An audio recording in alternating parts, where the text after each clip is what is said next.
Jesse Friedman. Jesse, Diamondbacks had a big win in the finale against the Baltimore Orioles. Snakes win 9-2. Yeah. However, not to start things off on a downer, it really felt like a winnable series. It felt like the Diamondbacks were in every one of these games, and obviously Saturday, despite having a lead, things didn't go their way in extra innings. But considering this is the best team in the American League, it still very much felt like the Diamondbacks could have walked away with the series win. I fucked up the. I'm pretty sure we're muted based on what people are saying in the chat. Oh, that's neat. So I guess do you know sign language, Derek? My daughter communicate in some other form here.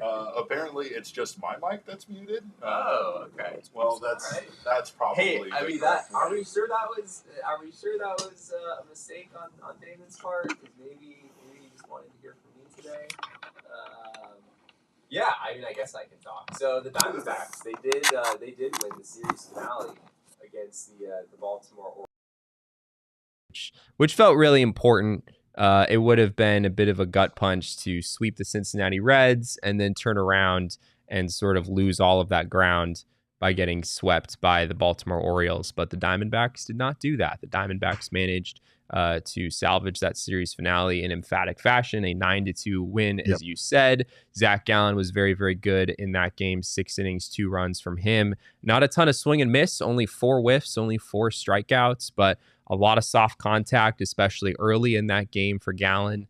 And he set the stage for, as I said earlier, really just a really important and a very well played game all the way around for the Diamondbacks as they took that one by seven runs over the Baltimore Orioles. The real milkman, by the way, Zac Gallen, he was hitting 96 miles per hour with that fastball. Yeah. That's something, especially considering there were some concerns here early in the season about his velo being down a bit. But he goes 6 innings strong, gives up 4 hits, 2 earned, walks 2, struck out 4, still not doing anything, I mean, super, sexy, right? Like the stat line isn't going to stand out to you too much, but this one is very, very good for me.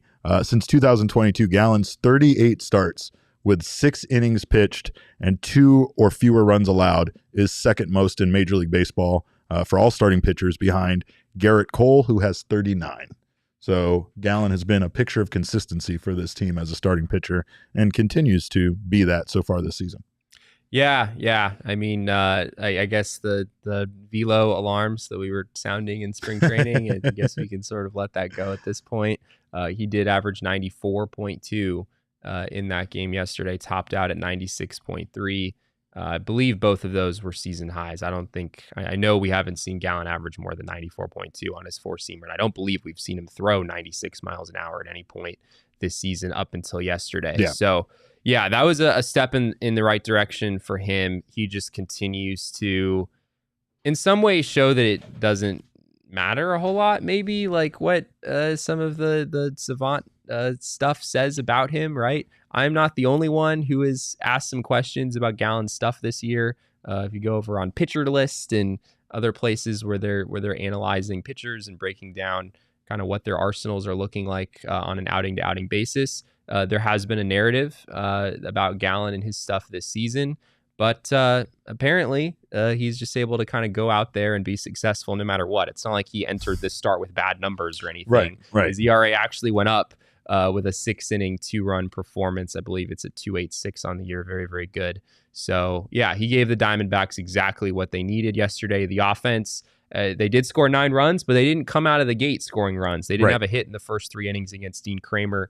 Looked like we had a bit of a pitching duel on our hands here but ultimately the D-backs offense was able to get to Kramer and the Orioles bullpen, and it was a pretty solid day all the way around for the D-backs pitching staff. Of course, Newman got to Kramer, and that's a Seinfeld reference for you guys. But Newman was 2 for 3. He scored 2 runs. He had 1 walk, had a double. He continues to be a pleasant surprise for this team on both sides of the plate. I think he had a slow start, but I think so far he's been contributing more consistently offensively than a lot of guys on this team. And his defense continues to be fairly outstanding out there at shortstop. You had a lot of offense breaking out in this one, like you said, even though it wasn't early. They got contributions from all over the place. Ketel Marte is incredibly good at baseball. He extended his hitting streak to 13 games. He still has the second longest hitting streak in baseball behind Max Kepler for the Minnesota Twins, who has a 14-game hitting streak. He had 2 walks, 3 RBI, 6 RBI total in this series. Ketel can't do it alone, but he's trying to at times. And I mean, again, just huge contributions from Ketel in the series. Corbin was 2 for 5 yesterday with 2 runs scored, and he had a double. So Corbin continues to look much better over the last week than what we've seen of him early in the season. And just the offense as a whole. We got a home run from Jake McCarthy. Grichuk in a pinch hitting role was 1 for 2 with 2 RBIs. So the Diamondbacks got lots of players chipping in here on a big offensive day for this team. Yeah, and especially the bottom of the order, the way that they've contributed, not just yesterday, but this past week as a whole. You mentioned Kevin Newman over this last week. He's played quite a bit, played all 6 games, started in 5 of them, and he went 6 for 18 at a 924 OPS over this past week. So Kevin Newman has really started to pick things up offensively. We know how big he's been for the team on the defensive side of the ball, filling in at shortstop. And Tucker Barnhart drew a couple of walks yesterday. He's been getting on base a lot. Jake McCarthy, of course, with a big time home run, which came at an important moment of the game. It was 3-1 D-backs at that point, and a 2-run lead for this team in the middle of a game, especially against the Orioles. It doesn't. Yeah, I mean, a 2-run lead doesn't necessarily feel all that secure, but Jake hit that 2-run homer, made it 5-1, and sort of opened the floodgates as the D-backs, put 4 more runs on the Orioles after that. Diamondbacks had a really nice series from Justin Martinez, who contributed also from the bullpen in this game. He and Bowman combined for 3 innings, 0 hits allowed, 2 walks, 1 strikeout. It was a nice, quiet ending to a baseball game. And yes, the Diamondbacks had a 7-run lead, so it's easy for things to go that way. But this is a very good Orioles team that, I mean, even a 7-run lead doesn't feel super safe when you have more than half of your lineup with an 800 OPS or higher. Yeah, the Orioles offense, man, is ridiculous. It's absurd. I was thinking yesterday, like, would I rather face the Braves or the Orioles offense? Now, the Braves. I would rather face the Braves. I think that's pretty valid. But I mean, the Orioles offense is pretty much on that level, right? Like, There are, I guess, at the bottom of the lineup, depending on who's playing, like Cedric Mullins hasn't had a great season. Ramon Urias hasn't hit a ton this year. So there are some guys at the bottom of the order that you maybe feel a little bit better about, but it is very unforgiving at the top. I mean, Gunnar Henderson, the season that he's had, Adley Rutschman is always just such an incredible hitter, gets on base a ton. And then there's so much length in this lineup now with Ryan O'Hearn, Ryan Mountcastle, Colton Cowser, and just this enormous young group of Orioles studs that has come up through here. So it's a really fun team to watch. Like, the Orioles are probably one of my favorite teams to watch in all of baseball, and I don't think I'm alone in that. They're about as fun as any. That team ballpark is a great ballpark. Their owner seems like somebody all of us would want as an owner of our team. Speaking of which, Mountcastle and Santander, that's got to be a nice feeling to be there in Baltimore for as long as those guys have been, and now have this team being what it is, right? Like, it's a whole lot of fun. It's a fun team to watch, but they are, despite them being the best team in the American League, this was a winnable series for the Diamondbacks. Let's be honest. They dropped game 2 in what's kind of become a typical fashion this year, just, heading out to a lead and not being able to hold on to that lead. That's nothing new for bad baseball teams. Bad baseball teams get leads. They just can't hold on to them. And of course, this team didn't play poorly in this series. I thought they played really well. I thought they gave themselves a chance to win, and I thought they hung with, again, one of the best teams in the league. Had a great opportunity there to win the series, but the Diamondbacks, after taking a 4-2 lead, they gave up a home run in the bottom of the 5th, and then Kevin Ginkel gives up the game-tying home run in the 8th. Is there something wrong with Kevin Ginkel? Because I feel like so far this season, I mean, again, not to say like now we're seeing Joe Mantiply, right, come back online and be the Joe Mantiply that he once was prior to his All-Star appearance, right? Sure. But it seems like Ginkel is kind of now struggling as far as, consistency and hitting the strike zone. Like that wasn't a really good pitch that got hit for a home run in that game. Yeah, I mean, it wasn't a terrible pitch either. It wasn't a strike. It was up and away somehow. I think it was Santander put a really good swing on it. It didn't even look like it was going to go for a home run. It really didn't. It looked like it was going to drop in center field for an out. Yeah, it was a pretty impressive swing there by Santander. Not a great week for Ginkel overall, right? He also had the day in Cincinnati where he didn't look particularly good, put Joe Mantiply in a pretty tough spot, and Mantiply was able to get out of it. The Diamondbacks still won that game. But Ginkel has a 3.31 ERA this season. I mean, has he been the Ginkel that we saw in the second half last year in the playoffs? No, not quite. But he's still been effective. He's still been good. And it wouldn't shock me if he kind of turned things around and was better from this point. Absolutely. I'm not seeing anything alarming. Like his velo is fine. The movement on his pitches is fine. Just seems like his command has not been as sharp as what we saw last year. Well, and you kind of expect once Paul Sewald returned for him to, go back into his role and assume the success that he had last year. And I think that's the thing that's a little concerning is what we've seen over the last two high leverage situations the Diamondbacks have attempted to use him in. He hasn't been great. And the Diamondbacks weren't great in this game, especially late. They once again kind of the offense, completely evaporates at the end of game 2 in this series. Diamondbacks offense goes 1 for 19 against the Orioles bullpen in that game 2. Yeah, it was familiar, right? Like D-backs, they found their way to a lead. Ryan Nelson, it wasn't pretty, but he was managing to keep the D-backs in the game. I think he gave up 10 hits in 4 2/3, but he only gave up 3 runs. He kept the Diamondbacks in the game while he was there. He gave up that homer in the bottom of the 5th, as you mentioned. 4-2 lead became 4-3, and then the D-backs bats just went completely silent after John Means was removed from the game in the top half of the 5th inning. Yes, the D-backs went 1 for 19 the rest of the way, including in extra innings when they just couldn't. I mean, having 2 innings where you're not able to score a run in extras is pretty rough. It almost feels like the ghost runner is maybe a crutch for them in some ways. I have to at least wonder that. I looked back over the course of this season, the D-backs haven't been great in extra innings, but they've been better than I thought. But a lot of that is because of home runs that had been hit, like Christian Walker hit that big 2-run homer against the Dodgers that won them the B game. Ketel Marte hit a home run in extras, or I think to send the game to extras. It's their weakness, Jesse. It's a runner in scoring position. Yeah. That's the problem, is maybe if we didn't have the ghost runner, the Diamondbacks would be smoking teams in extra innings. But I that don't know ghost if that's runner what they need. throws everything off. Of course, we do have to give our king snake out here, and I can't think of a better person to receive it than Ketel Marte for what he has been doing lately. Again, he has that 13-game hitting streak. He had 6 RBI in this series where the Diamondbacks scored 15 runs total. So Ketel Marte accounted for over a third of their production offensively in these 3 games.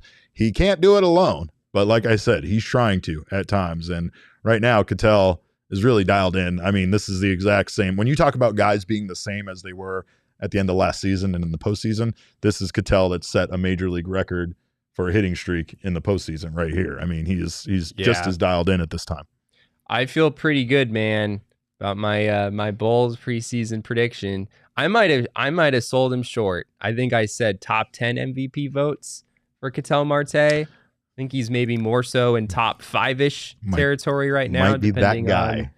He's been pretty good. He has been pretty good. Well, let's take a look at the count, or as some people I think want us in Mailbag Monday to pronounce it, the count. There we go. Presented by Desert Financial Credit Union. Here we have the Diamondbacks outscoring the Orioles in this series, 15 runs to 11. Orioles out-hit the Diamondbacks 24-22. Runners in scoring position, kind of a push here. 6 for 28 for the Orioles, 7 for 32 for the Diamondbacks. The Orioles had 2.14 batting average to the Diamondbacks 2.19. Starting pitching ERA, 5.06 for the Orioles, which the Diamondbacks really did a good job of getting after the starting pitching in this series. They just, again, it was more the bullpen that they struggled with. Diamondbacks starting pitching ERA, 4.32. And then the relief pitching ERA, excellent on both sides of the ball, 2.08 for the Orioles, 1.74 for the Diamondbacks. The Diamondbacks bullpen was actually pretty good in this series. That's really the first thing that stands out to me looking at this. 1.74 team ERA for the bullpen. And it's not like a lot of those scoreless innings came in garbage time. There were a few of those innings in the Sunday game because they opened up such a big lead. But yeah, I mean, in that Saturday game that they lost, you can't really point the finger at the bullpen there because, I mean, sure, Kevin Ginkel gave up a home run. That was the only run that the bullpen allowed, the only earned run that the bullpen allowed in that entire game. Bryce Jarvis, of course, did allow the game-winning run in the 11th, but that's just the ghost runner scoring from second base. It's an unearned run. So the bullpen really was very good in that Saturday game. It's just that you have to find a way to tack on some runs, and that's just something the D-backs were not able to do on Saturday. In the Friday game, Logan Allen gave up that one run. That didn't really wind up making a difference in that game either because, again, they just weren't scoring runs in that game. So the bullpen was pretty good against, again, one of the best offenses in the league. All right. Well, of course, we do know all about lying around here. We're a bunch of liars, but the numbers, they don't lie. Jesse, what do you got for the numbers don't lie for this series? We have the number 354, which is Tucker Barnhart's on-base percentage, Derek. Put some respect on Tucker Barnhart's name because he's been getting on base all kinds of ways the last few days. He's been having some great at-bats, too. I mean, just even when he does, like we've talked about in the past, just working the count and allowing himself to wear down opposing pitchers, see a lot of pitches, and you're seeing it translate over to him having some success. Yeah, after this game, Torey Lovella, I was reading Teo Mackey's story from the Arizona Republic, and Torey spoke very highly of Tucker Barnhart drawing a walk. I believe that was in the 6th inning, kind of opening the door for that big outburst for the Diamondbacks. And he pointed at Tucker Barnhart drawing that walk as kind of what set the table for the D-backs to have the success that they did in that inning. So, yeah, I mean, he has a 6.11 OPS. Like, I'm not trying to say that Tucker Barnhart has been this amazing revelation for the Diamondbacks necessarily, but his at-bats have been really good over the last week. And at a time where Gabriel Moreno is not giving you nearly as much offensively as you expected to get, Barnhart has at least made it so that in those days where Moreno's not hitting, there really hasn't been that much of a difference at this point, right? I mean, there's not this huge drop-off without Gabby being in the lineup. Barnhart has a higher on-base percentage than Gabby Moreno does at this point. So, yeah, he stepped in and been steady defensively and pretty steady offensively too. Well, of course, we thank you guys for being here in the PHNX Sports YouTube channel. If you haven't subscribed to the channel yet, we implore you to do so. We'd love it if you dropped us a like and, of course, sign up for notifications. That way you don't miss when any of our wonderful shows go live. We do a lot of emergency podcasts around here, so got to be ready at all times. We don't get ready. We stay ready at PHNX. Of course, if you're listening on the audio podcasting side, we appreciate you guys being here as well. Please subscribe to our podcast on whatever audio app you use, and also leave us a review. We appreciate that. Those 5-star reviews definitely help us out quite a bit. Also, of course, make sure that you sign up for the BetMGM Sportsbook app. If you love sports and you want to make sports more fun, you can do so and sign up using our code of PHNX. You'll get yourself a nice little offer. You can deposit at least $10 or more into your BetMGM Sportsbook account. And when you place your first wager, you can receive up to $1,500 back in bonus bets if that bet loses. If the bet does lose, your bonus bets will be available once your initial wager is settled. Of course, right now you can get down on the Grand Slam Jackpot promotion from our friends over at BetMGM. You place a $10 or more wager on any player to hit a home run every weekend. That's Friday, Saturday, and Sunday. If the player hits a Grand Slam on that day, you can win up to $50,000 or your share of that prize with every other winning bettor. So make sure to sign up for BetMGM now and use our bonus code of PHNX. Place your first BetMGM Sportsbook wager through the Sportsbook mobile app for at least $10. You will receive up to $1,500 back in bonus bets if the bet loses. Check out the show notes for full details. And now listen to Shane talk about the disclaimer. Bonus bets expire in 7 days. One new customer offer only. Gambling problem? Call 1-800-GAMBLER. Available in the U.S. Call 877-8-HOPE-NY, 467-369 New York. Call 1-800-327-5050 Massachusetts. 21 plus only. Please gamble responsibly. Call 1-800-NEXT-STEP Arizona. 1-800-BETS-OFF Iowa. 1-800-981-0023 Puerto Rico. First bet offer for new customers only. Subject to eligibility requirements. Bonus bets are non-withdrawable. In partnership with Kansas Crossing Casino and Hotel. See BetMGM.com for terms. U.S. promotional offers not available in New York, Nevada, North Carolina, Ontario, or Puerto Rico. Puerto Rico. Well, of course, if you win some money, you need some place to put it, and a great place to do so is over at Desert Financial Credit Union. You can also look to them for some amazing financial advice. Desert Financial's team are financial experts who are committed to their members and the community, offering financial solutions tailored to helping real people achieve their financial goals and dreams. And of course, they have your best interest in mind. Desert Financial helped me get started on my home ownership journey. They can get you started as well. When you open a free checking account online, you can get $200 in bonuses. Get started by visiting desertfinancial.com/200 right now. Well, of course, you know what we do around here on this show. You know that every year on this show is our year.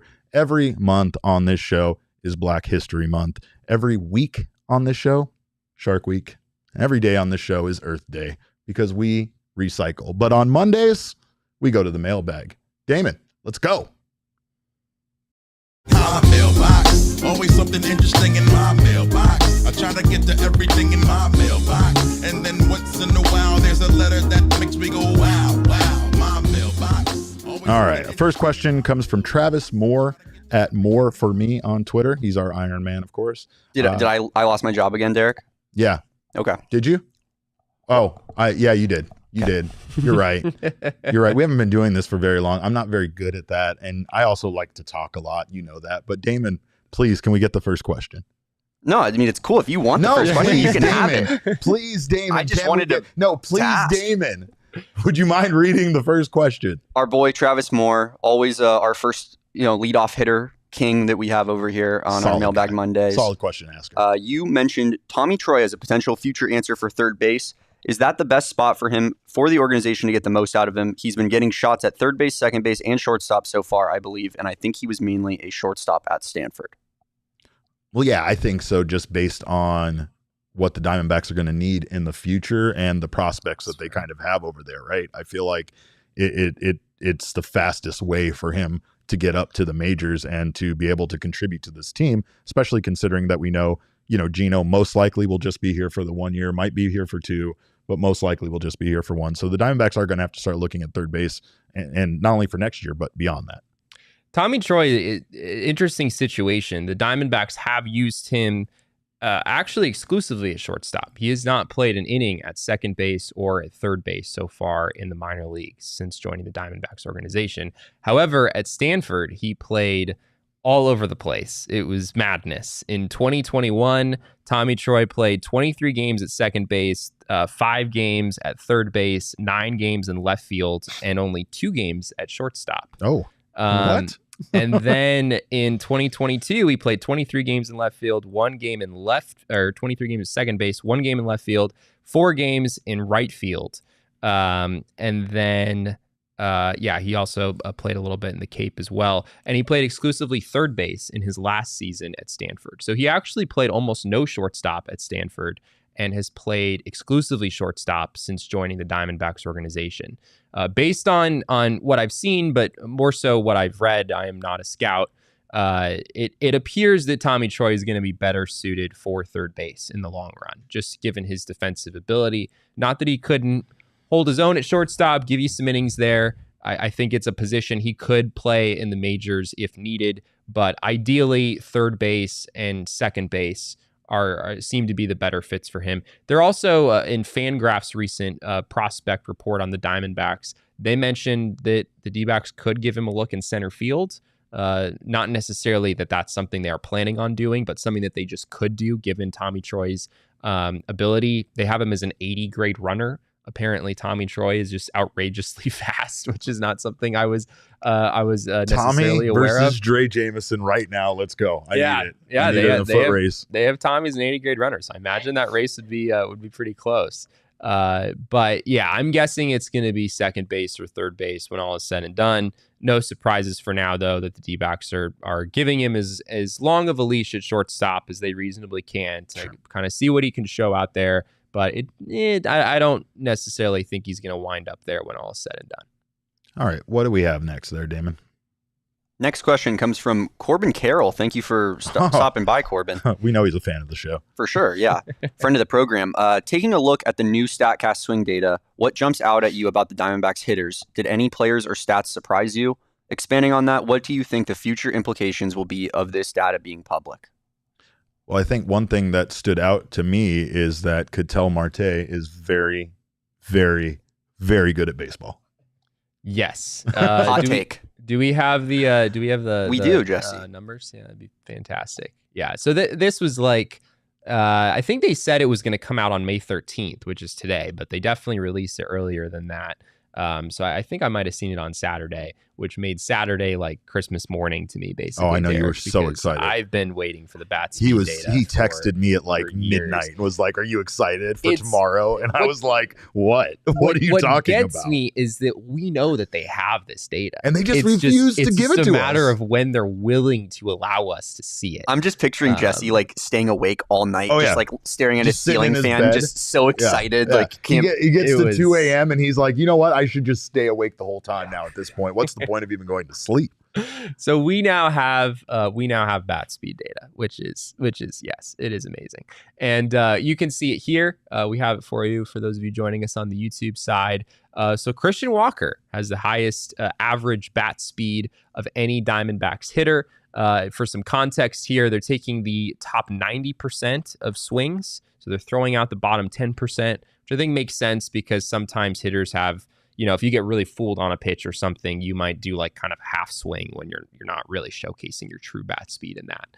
So they throw out some of that, go at the top 90%, and they're measuring your the speed of the bat at the point of impact. And they're looking at the sweet spot of the bat, just so people know how this is done. So Christian Walker's at the top at 74.5 miles per hour on average. League average is about 72. Corbin Carroll is right behind him at 74.4. Jock Peterson at the 3 spot, right there at 74.3. So yeah, that's the top 3. What's a sword, Jesse? A sword? Yeah, that's an interesting one. A sword is like, it's a baseball term that is sort of loosely defined as like a swinging strike where the hitter looks awful. That's sort of the general idea. But they found a way to quantify it, and I think they're taking like the bottom 10% of bat speed swings around the league. So if you're really fooled, then, as I said earlier, you're probably going to do like a little sad like half swing thing or something. It's like 10 miles an hour or whatever. I average, I think, like 50 swords per game at MLB The Show. I'm the sword king problem myself. But and then Matt Vasgersian's just in your ear talking shit to you. It looks like a caveman swinging a club up there. That's my favorite. Gino Suarez leads the Diamondbacks in swords with 10. So no huge surprise there necessarily. Nope. Another thing that's interesting here, they not only have bat speed, but they have swing length, which is basically just, it's exactly what it sounds like. It's how far does the bat travel from when your swing starts to the point of impact when you make contact with the baseball. So it's not only a matter of how fast you're swinging, it's how efficient are you swinging. So theoretically here, the shorter the swing, the better. And that's where Corbin Carroll really stands out most. You see him at the top in bat speed, or second place in bat speed at 74.4 miles an hour. You also see him with a swing length of 7.1 feet, which is not the lowest on the team, but it is one of the lower marks, certainly lower than Christian Walker and Jock Peterson, who are at 7.5 and 7.6. So yeah, this, more than anything, Derek, I think at least one of my big takeaways from this was it makes a lot of sense why Corbin Carroll is so good at baseball. Yeah. And a lot of sense why we still should believe that Corbin Carroll is going to figure this out, because you compare where he is in these numbers with other hitters in the league. He is very clearly a special case where he has a very powerful swing, but also a very short swing at the same time. Right now, I think the big problem with Corbin, as we've discussed, has been, more of, that flat swing rather than it being his bat speed or anything else, right? Yeah. Meanwhile, Ketel Marte from the right side, from right-handed side, is averaging at 77.2 miles per hour, third highest of any hitter with at least 100 swings behind Giancarlo Stanton and O'Neal Cruz.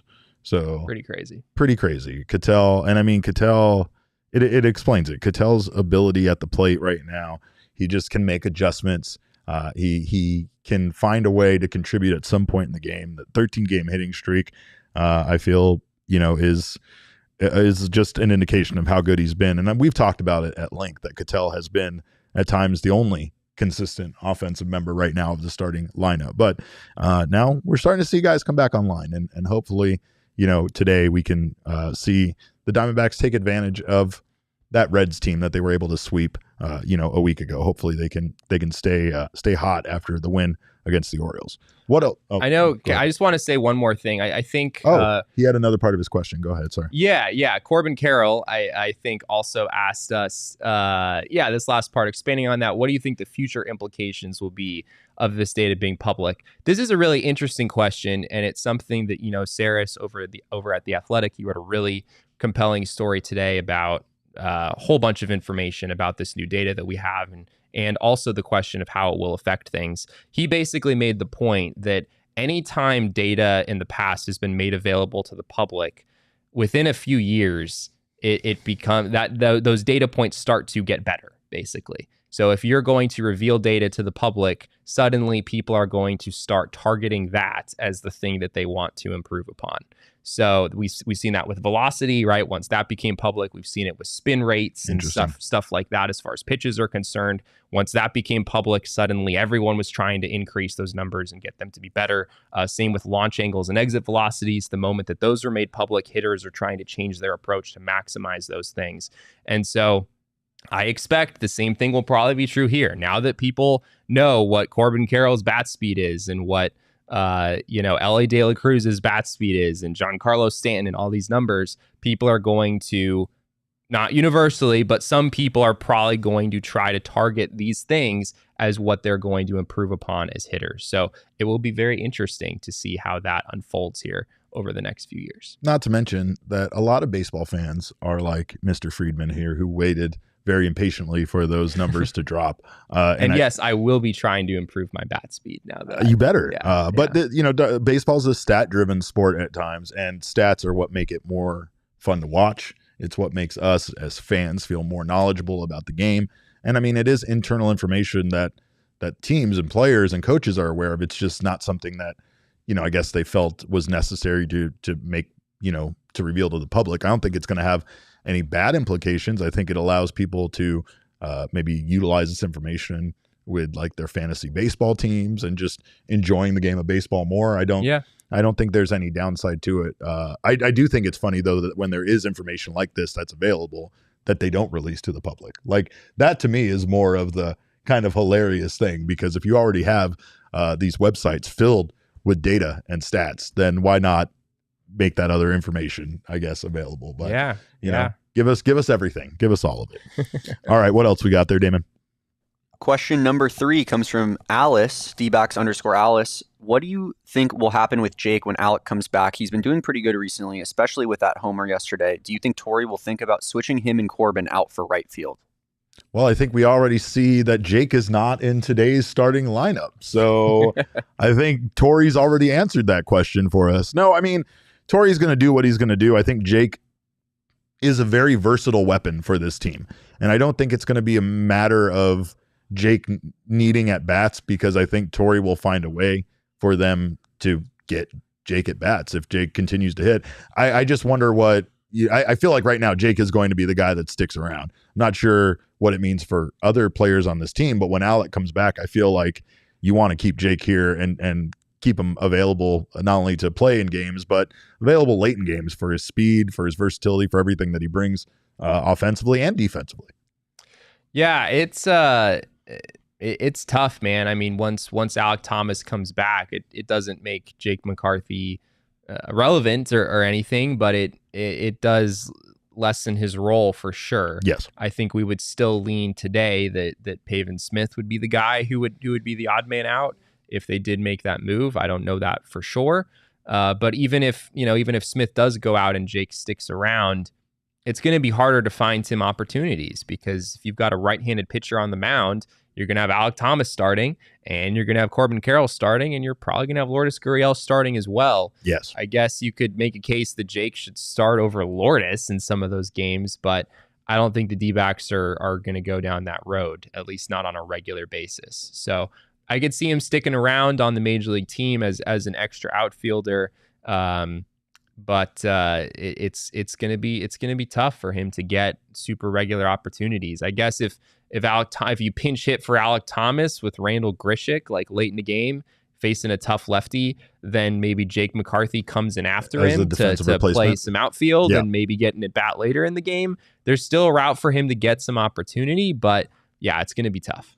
Well, and we said this about Blaze, right? It's a kind of a similar situation with Blaze, and the way Kevin Newman is playing, it feels like when Geraldo Perdomo does come back, that Blaze is kind of starting to become the odd man out there a little bit, despite the fact that he's been very good at the plate. He just hasn't been as well-rounded as Kevin Newman is. Kevin Newman defensively already makes you want to have him there backing up Perdomo more than Blaze, but now with Newman's bat kind of coming around and him contributing offensively like he has, I mean, I really feel like what we're probably going to see is Kevin Newman stick around as the shortstop backup, but all that remains to be seen. Who knows when these guys actually come back? Who knows when Alek Thomas actually comes back with the setback that he kind of had, and who knows what the Diamondbacks, will need at that point. I feel like it's such an ever-changing situation that we could talk about it, but by then there might be other injuries or whatever that might happen, because this team has some pretty bad luck this year. What else we got there, Damon? Next question comes from Fleaball27. He says, why does Torrey refer to runs as points? I think it's mostly because he's trolling us. Yes, that's what it is for sure. Torrey has a lot of Torreyisms that he refuses to change on. Yet at times I feel like the reason why he sticks to them so much is mostly because it bothers Steve Gilbert. That's my answer on most things, is that he does it because it bothers Steve Gilbert. Or because it's an inside joke of some sort with Steve Gilbert. That's right? also very true. There are a lot of inside jokes, many of which we are not a part of. So we just know that when they say it, they snicker and they look at Nick or Steve or somebody, and then we go on about our business. Yeah, I don't know. I've asked myself. I've asked the same question in my head for sure. Mm-hmm. It bothers him. Maybe I'll just ask Torrey someday. Yeah. But you heard it here first. That we call them runs in this game, Derek. We don't. That's call what I've them heard. points, so I also the other day say. said one of our starting pitchers got nicked up. So I think that Torreyisms are starting to spread to me in my vernacular, and I don't like that. I don't like other people influencing what I say. Yeah. Anyway. I didn't think it was possible to influence the way that you do. Jesse. Jesse, you have no idea. I'm still a sponge. What else we got, Damon? Next question comes from Ryan, RVO80495 on Twitter. That was a mouthful. We call him Ryan Bunch of Numbers. Yeah, Ryan Bunch of Numbers. When Jesse gives his numbers for the count, can he please do it in the accent of the count That's what we were doing from earlier. Sesame Street from here on out? Please and thank you. Oh, I guess Derek's on top of it. 246. Ha, ha, ha. There you go. Yeah, I mean, the count is our usually for post-game shows. That's what we did it earlier with the numbers from He the wants Orioles you to series. give all the numbers like that. Ha, ha, ha. That's the way it works. Yeah, numbers don't lie. That's the thing that I do. That's separate. But You don't watch the show, do you, Ryan? That's what Jesse's trying to say. Don't accuse Ryan of that. That's what Jesse's trying to say right Ryan's sending in mailbag questions. Get involved. Elise is throwing some Torreyisms our way. He's a little banged up right now, so I wanted to get him off his feet. Stop it. I hear that phrase in my sleep sometimes. All right, what else we got? We got One our last more. question here. Last question. From Piece of Yoshi, our number one hater. At what point do we consider that Kevin Newman is the best player on this team? I've already considered it.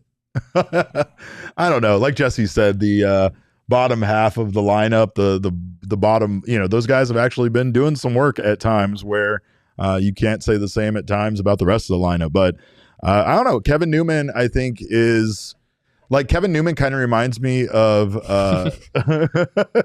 sorry, Ryan. Ryan Bunch of Numbers in the chat. Ryan We Bunch love you, Numbers Ryan. is here. Yeah. Kevin Ryan Newman, just sick to his stomach in the chat. He's like, what the fuck? All right. Kevin Newman reminds me of Jake McCarthy, whereas Jake McCarthy at times he just seemed like a guy that was just here And then based on his play and his, what he's done for this team, he kind of, you want him here a little bit more. You want him here a little bit more. And I think that's right what we're seeing out of Kevin Newman. I mean, for the most part, I don't think anybody wanted to bag on like Jace or anybody that's kind of had to fill in here with these injuries. But at times it's a little frustrating to watch guys struggle, the way that some of these players have struggled for this team. Newman has not struggled at all. Defensively, he was always kind of offering something. And now, like I said, the way that his bat has been performing lately, it's a hard idea to get rid of him at this point, or to possibly not have him be there backing up Perdomo when he returns. Yeah, I mean, he's a couple of really good games against the Orioles, right? 4 for 7 with 2 doubles, a triple, and a walk in the last couple of games of that series, which were great. I mean, Newman has a 247 on base percentage for the season, so I wouldn't say that offensively he's necessarily given you a ton on the whole this year, but defensively he's been fantastic. Yeah. His shortstop defense has been excellent. Baseball Reference has him as being worth 0.6 BWAR at this point in 77 plate appearances. That's really not much time at all. So it speaks to how good his defense has been. Like, he has been a valuable player for the Diamondbacks on the whole this year, because sort of out of nowhere, he's playing a really, really good shortstop, something that he hasn't done as consistently in the past. So he's been a super valuable asset for the Diamondbacks for sure. And it's a fun name to scream in your living room when he does something good. It just is. Again, I'm showing my age with my Seinfeld references, but we do appreciate you guys being here on the PHNX Sports YouTube channel. Of course, if you are a diehard, we love you. We love you all, but if you're a diehard, we love you especially a lot. And if you're not a diehard, you can get in on this action that we got over here. Not only do you get a t-shirt from the PHNXlocker.com, a t-shirt of your choice, get access to all of our content here, including all of Jesse's written pieces, our diehard exclusive content in the Discord lounge, like our happy hours, our game squeeze play, which I saw the Dodgers are trying to get in on my squeeze play name now, Jesse. I have to copyright everything around here, but all sorts of wonderful content. You also get discounts from our partners and so much more, discounts to our events. So make sure to join us over here, become a member of our family over at gophnx.com. Of course, OG's brands, they make every holiday better, including Mother's Day, if you know what I mean. Wink. OG's has a wide variety of doses and strains. I actually have literally no idea what you mean by that. What do you mean? Would you further explain that? I'm just saying there's a happy balance, OG's, that could make a Sunday just perfect. Could really make a Sunday where you have to do all the work around the house, like laundry and make Eggs Benedict. I don't know how to fucking make hollandaise sauce, guys, but you know what? I got through it thanks to OG's. Honestly, that's a good answer. That's a really good answer. I'm just saying. I had a lot of stuff. The time's just flying by as you're running every errand. It did. There was a lot of dishes I had to wash, but of course, OG's made all of that better. They make life better sometimes. And of course, you can try their brand new products that they have. Their OG's Naturals and their Big OG's for big guys like me. To learn more about OG's gummies and where you can find them, head on over to ogsbrands.com. Must be 21 or over to enjoy, and please enjoy responsibly. It was great to see the OG's crew out at our Keeping It 100 golf event. They were fantastic. They gave me a free bag of OG's, so that's the quickest way to my heart. Give me edibles, and I will absolutely love you. Of course, another thing that you can do to go straight to my heart is take me to any sporting event. And of course, a great way to save money on that is with Game Time. Game Time, you can save up to 60% off buying last-minute tickets for sports, concerts, comedy shows, and so much more. You can save even more with exclusive in-app deals on select seats ahead of the game, as well as your chance to see what your view is going to look at from a seat you're about to purchase. So you can completely take the guesswork out of buying tickets with Game Time. Download their app, create an account, and use code PHNX for $20 off your first purchase. Terms do apply. Again, create an account and redeem code PHNX for $20 off. Download Game Time today. Last minute tickets, lowest price guaranteed. Well, we do have an upcoming series, like I said earlier, with the Cincinnati Reds. Didn't we just play them, Derek? We did. And I mean, of course, like I said, when we swept them, this is a great time to be playing them because this team is not as bad as they've been playing as of late. So, of course, this is an opportunity to get some wins while they are struggling, because who knows if you have this spread out, what another series could look like with them at a different time. But let's take a look at the probable pitchers for this series. We're actually a little familiar with a few of these guys. Like you said, we just saw them. Yeah, I believe Graham Ashcraft is starting tonight for the Reds against Jordan Montgomery. They might have done some shuffling there. ESPN, you sons of bitches. Yeah, ESPN. They'll get you every time. Yeah. Yeah, okay. We'll talk about this after the show, boys. Yeah, I mean, Jordan Montgomery making another start today. This is, of course, his second home start for the Diamondbacks. His first one did not go so well. Right. Good opportunity for him to try to bounce back here. And then we get Slade Ciccone again, the man who has the 084 OPS against the first time through the order. Excited to see what that looks like on Tuesday. And then Brandon Pfaadt pitching the final game of this series. Pfaadt, I was looking the other day, Derek. Brandon Pfaadt has allowed either 2 or 3 earned runs, and I want to say it's 5 consecutive starts. He's basically just keeping the Diamondbacks in the game every time out now. He hasn't really dominated much. I know there was the 11 strikeout game against the Seattle Mariners. He gave up 2 earned in that game. But yeah, 2 or 3 earned in every start going back to April 12th. So D-backs should, at the very least, have a chance to win that game on Wednesday, be right in the middle of it. So should be a good series. And as you said, this Reds team, as we saw last week, not playing so great right now. I'm chalking Jordan Montgomery's first start at home up to the Bees. I'm blaming the Bees. That's fair. And I think that we'll see a much different Jordan Montgomery tonight. Hopefully we see a much different Jordan Montgomery tonight. His other 3 starts all on the road have all been pretty darn good. They have. So that's a pretty reasonable argument at this point. Let's take a look at this Cincinnati Reds team at a glance. For this season, they are 17-23. And like I said, they are 1-9 in their last 10 starts, which a big reason why now is the time to jump on them and try to just, capitalize on how poorly they're playing. They're -5 on run differential. Starting pitching ERA is 3.91, which is 14th in Major League Baseball. Relief pitching isn't very good at 4.22. That's 18th. 653 OPS. They're really struggling offensively. And it's wild considering what this team was able to do last season offensively. They're going through it in a similar fashion that the Diamondbacks have gone through it this year. That OPS is 25th in baseball. They have -11 defensive runs saved, also tied for 25th in Major League Baseball. So again, a team that isn't playing very good baseball right now, and the Diamondbacks, honestly, they held their own against the Orioles, so they should come into this series confident and know that this is a good time to pick on a team that, like I said, isn't nearly as bad as those numbers indicate. Yeah, I mean, they've lost 10 of 11. They've lost 13 out of 16. The Reds started the season 14-10. Yeah, which is crazy to think about. They made an appearance on our top 10 power rankings at one point, I believe. I know we used Ellie De La Cruz, of course. As the picture. Yeah, I mean, they were one of the more exciting, interesting teams coming into the year. Lots of Diamondbacks Reds comparisons, of course, that were made about the kind of season that they could maybe have this year, trying to do sort of what the D-backs did last season. That hasn't exactly happened so far, but it's still a pretty talented team, and their starting pitching is good. Their starting pitching is right around average, a little bit above league average, keeps them in games. The offense, as you said, is really just what's lagged behind for them recently, and you figure that's going to turn around here at some point as some of their young hitters kind of come around. So should be a good series, and a series that's very winnable for the Diamondbacks as they try to continue pushing things in the right direction. The Reds also lead baseball with 72 stolen bases. They do. Yeah, they have this man named Ellie 30 De La of them Cruz. are Ellie De La Cruz? Yeah, De La Cruz has 25. He's on pace to steal 100 bases, Derek. I don't know how I feel about that. He's already halfway to second. Like, just in general, he's so tall that if he lays down, he's halfway to second. I honestly, I was almost talking about this with you earlier, Jesse, but obviously he's so fast, 100th percentile speed type of fast.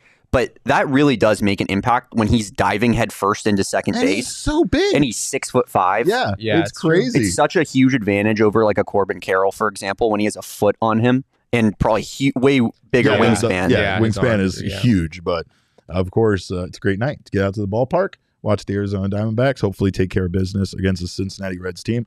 Before we get out of here, I did want to say that based on the leak, I definitely don't think the Los Angeles Dodgers deserve to be the first team in baseball with 2 City Connect jerseys because the new one is awful. It's atrocious.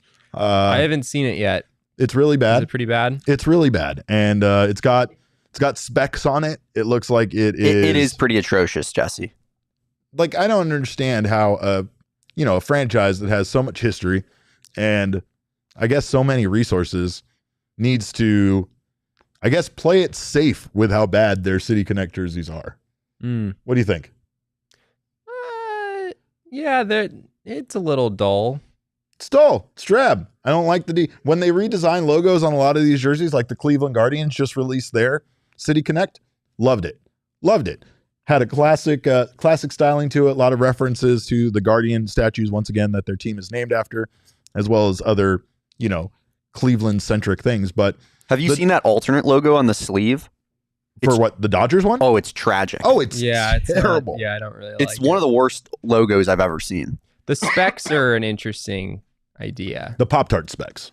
Pop-Tart specs. Correct. Yeah, that's Skeletor the Great says Dodgers took a look at the 80s mall food court and said, and we're like, yeah, this is it.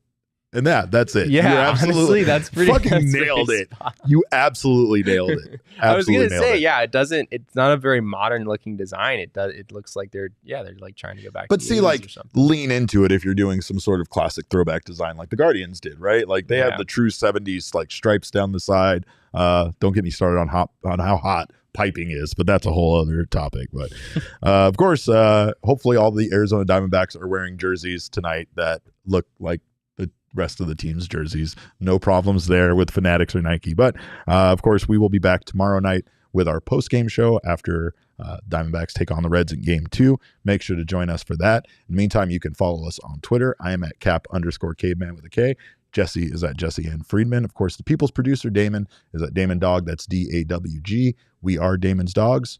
Bark, bark. Our show is at PHNX_DBacks. But of course, all roads do lead to at PHNX_sports on Twitter, Instagram, and Facebook. You got anything else?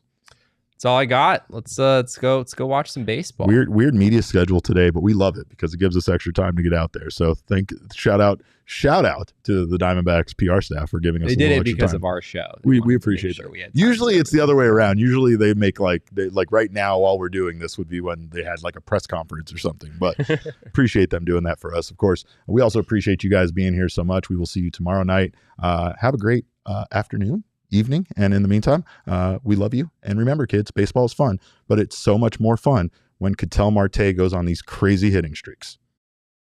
We all silly like the mayor.